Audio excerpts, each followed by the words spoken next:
What is going on, guys? This is Apex the Entertainer, and my God, just prepare to just be so entertained. Today we're looking at something special. We got a featured location, the hot location, Project Pegasus. If you aren't familiar, Project Pegasus, my God, relax. There we go. Project Pegasus, +5 energy this turn. So this was a really fun one. When a hot location is presented, it means that it has a drastically higher chance of showing up. So I decided to build a deck around that, around Project Pegasus. Obviously, with +5 energy this turn, what that means is that revealed on turn 1, you get 6 energy, turn 2, 7, and then turn 3, 8. So there was a couple different things that came to mind for this. I'll show you guys what I'm working with here. We'll go on over to Pegasus. Obviously, you just want to value cards that are higher cost. Of course, if this was not the current hot location, then we probably wouldn't be using this deck. It wouldn't be great, but it's a really fun one right now. I'll highlight a couple key aspects, but real quick, we'll go down the list here, folks.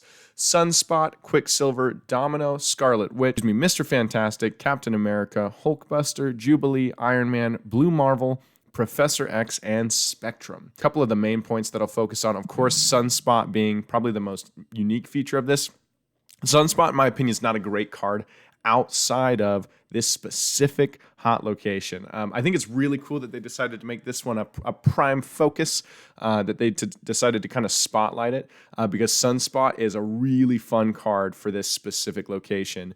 The idea being, right, that if on turn 1, for example, if we can play him, that's best case, right? If on turn 1, we can play him and we get the +5 additional energy, then immediately we're playing a one cost 6 power card, which is a ridiculous way to just hop right in and snowball, baby. We're out here trying to snowball, okay?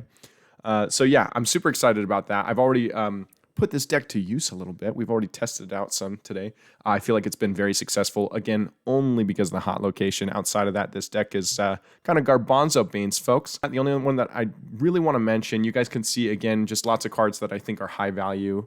Again, Blue Marvel, Iron Man, Spectrum, only because I feel like, I had a few decent ongoings that were worth buffing up. Professor X is really the only one that I wanted to highlight other than Sunspot, because the lock down this location mechanic, basically it allows us to jump ahead and kind of take a little RNG play. The idea being here at this point, hopefully locations have yet to be revealed, right? And so if I can play Professor X in a location that hasn't been revealed and lock it down right from the start, because of course he'll put some value into that zone ahead of time, then ooh, baby, are we gonna do it? All right, so without further ado, let's switch on over to Pegasus. If you don't know, fun little fact, folks, if you play on PC, even though I can't scroll over to the friggin' deck, you can still actually click it. It's hovering over in this no zone.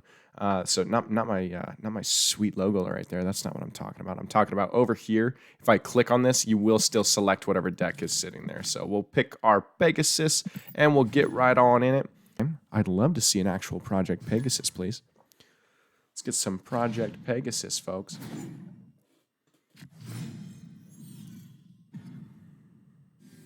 All right, there we go. Give me my Sunspot. Give me my Sunspot right now. Right now. This is it. That's not Sunspot. All right, that's okay.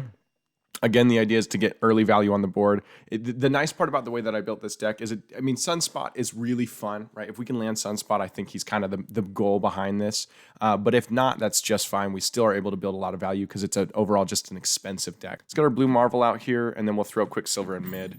Just, again, kind of, I always try to make sure we split up our power, at least in the beginning, until I get a better gauge of what he's planning on doing, which it looks like he is trying to put quite literally all of his eggs in one basket. Don't recommend it, by the way, folks.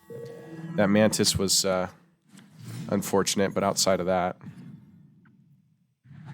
Turn 7 this game. All right, making it a little spicy. Now, keep in mind, again, with the way that this deck is built, Limbo is actually great for me. So this has potential to be a very good game for us. So let's throw Domino on the left side. Again, not a lot of room for strategy at this point, outside of the fact that I'm waiting to see if he wants to fill his leftmost board, so that gives us some more leeway to make decisions. But until he does that, we're going to continue to split up our power. Cards that cost 1 can't be played here over at Hellfire Club. All right, that's fine. We do not have a lot of 1-cost cards, so that's nice. All right, we're going to throw Hulkbuster in the middle. Again, just splitting up power for the time being. Waiting Dead. That's hilarious. That's a hilarious wordplay with Walking Dead. My guy is an absolute genius. Okay, so once again, he blew his load, folks. What do we say? Don't blow your load early. That's what we say here at Apex Entertainment. So once again, we saw this last time. People keep filling zones so early. Now I know, okay, great. I only need basically 6 power, you know, within reason. I might throw a couple extra points in there to avoid buffs. But again, you completely gave away any of the tricks that you might have up your sleeve. So just so you know, if I wanted to, I could throw Scarlet Witch here in this middle location, and I could take away that 7th turn, which I think is very, very interesting. That's not what we're going to do, though. We're going to throw this in the rightmost side. I'd throw it in the left, but there's potential that he'll get a lot more value if, you know, if he gets something like first to fill this, gets the 6 cost card that costs 0, the Raft. Absolutely disgusting. If you haven't checked it out, you know, you might take a look at some of my previous videos. I talk a little bit about different locations and how ridiculous some of them are, like the Raft. Absolute insanity. So we have our lockdown if we want to go for it.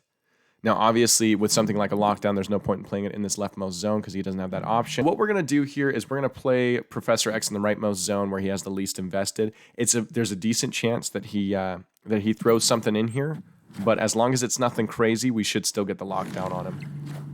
All right, yeah, not good enough. Not good enough at all. Nice. Okay, so with him having this 4th zone, or excuse me, this 4th zone, goodness gracious. I said that last time too. What is wrong with me? What is wrong with me, guys? All right, with him having that 1st zone completely filled, plus us having that rightmost zone locked down, I think that we're going to go ahead and do a little snapski. Give him the Thanos snap, see if he wants to snap back, question mark. You trying to get in it, Waiting Dead? Come on, let's see what you got. Oh, baby. We'll give him the knuckles. Give him the knucks on that one. What a champ. I love it when they snap back. Hell yeah, my guy's a G. All right, let's do this. Let's throw... So we do have our Sunspot. Turn 6 out of 7. All right, we're going to throw Sunspot here. We're actually going to throw Mr. Fantastic here. We're going to give Sunspot some of the extra stats by leaving the leftover energy, and then we'll double that with Iron Man. He does have the Devil Dinosaur play. I kind of thought we might see that coming. That's okay, though. Now, we have lots of options here. What I think is probably my safest bet is throwing... You know what? Let's slow it down for a second, okay? This is big money. We're talking 8 ranked points here, okay? This is no joke here, folks. This is we do the real deal here at Apex Entertainment. So let's think about overall value here where we need it, which is in the middle and on this left side. So that's 5, 7, 9. So that's 9 points versus doubling the 9 over here. Excuse me. Yeah, doubling the 9 over here. Okay, so same value either way. Iron Man's a little flashier. Huh? Oh, wait, what am I talking about? We need the leftover points, so Iron Man is the better call. We'll get that leftover energy that goes towards Sunspot. Yeah, that's a dub ski. Give me the dub like it's absolutely nothing. Devil Dinosaur is... The double Devil Dinosaur, like wow, say that 10 times fast. He had something going here. My guy was, I can see why he snapped back, but when you lock yourself out of 2 zones, what do I say? Don't do it. Don't fill those zones. You'll notice a lot of these games that I pull wins on, I do not fill any of the zones. I don't fill any of them. So this was great. This was a good example of getting to see kind of the benefit of Project Pegasus. Obviously, we got that Blue Marvel out real early. We just continue to be able to build value. We have the Sunspot, right? Again, Project Pegasus didn't do much for us on that, but it does leave you that leeway to say, okay, I have leftover energy. I've already put out all my high-value cards. So if you have that those leftover points, you don't have to worry because at least it's contributing towards something. You know what I mean? All right, on to our next one. Let's see if we can get another Project Pegasus game, huh? Oh, man. Come on. And we got the Sunspot? Folks, come on. Look me in the eyes, all right? Sunspot's in. This game's over. Should we snap? Am I crazy if I snap? What do you think? Let's do it, okay? We're going for the ballsy plays. The snap is done. This is what we need, all right? I'm not even remotely worried. All right, we're going to throw Sunspot down. We're going to make a tanky Sunspot. It's going to be a big old boy. All right, we got the Yondu. Cuts out our Domino. That's fine because we do have a 2 and a 1 cost, so at least we know value wasn't going to be a problem. Just like that, we got a 6 ski on the Sunspot. No cards are revealed this turn.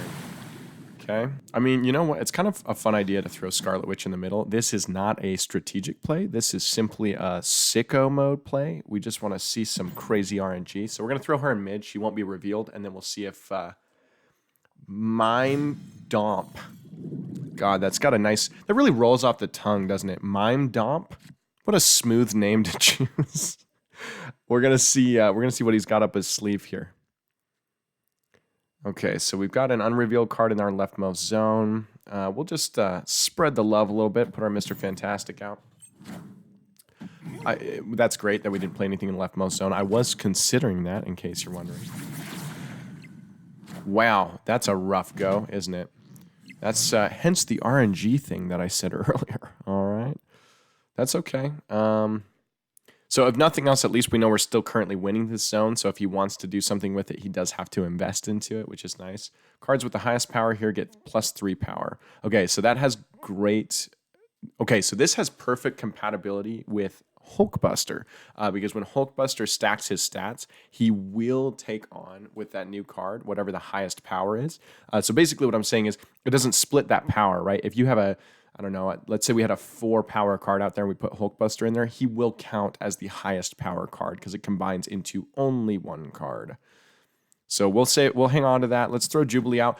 Jubilee, as you might guess, probably worth mentioning earlier, she's very beneficial in a deck like this because we have a lot of high value cards. So the chances of you pulling a really strong card from that are quite high. We already pre-snapped here, so I'm a little worried. We need some value out of this Jubilee. That's not going to do it, folks. I mean, I don't know. It's not the end of the world, but it's not great. Okay, he snapped back. He did snap back. Okay, this is good. We have a lockdown opportunity here. I'm very confident he's going to play something in this rightmost zone. We just have to figure out if we have to be worried about that. Because we have the option to play the Hulkbuster, right? And then you guarantee that we have the extra power there. We could also lock down this leftmost zone where I think it's very unlikely that he'll actually play something here. I think we're going to try that. Again, a risky play. You got to take some risks here, okay? Call me nothing but ballsy. I think he's throwing something in this rightmost zone. I think he's going to try to stack his Angela. Well, I was half right. That's unfortunate. Okay, he's got a bishop, and that bishop is going to stack. Damn. Okay. Well, that's okay. We still have our blue marvel, so we still have potential over there, but that does put us in a rough spot. So the whole question is, does he have some... I mean, we know his bishop is going to buff no matter what, right? So what's our best play here, folks? I think without question, our best play is to throw blue marvel over here on the right. We get that added value here on the leftmost zone. Hopefully we can clean it up. It's not, you know, that chances aren't high. He only needs 2 stats here.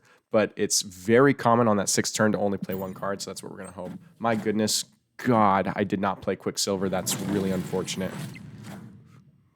I swear if I lose by 1 point. Why would you play your Electro there?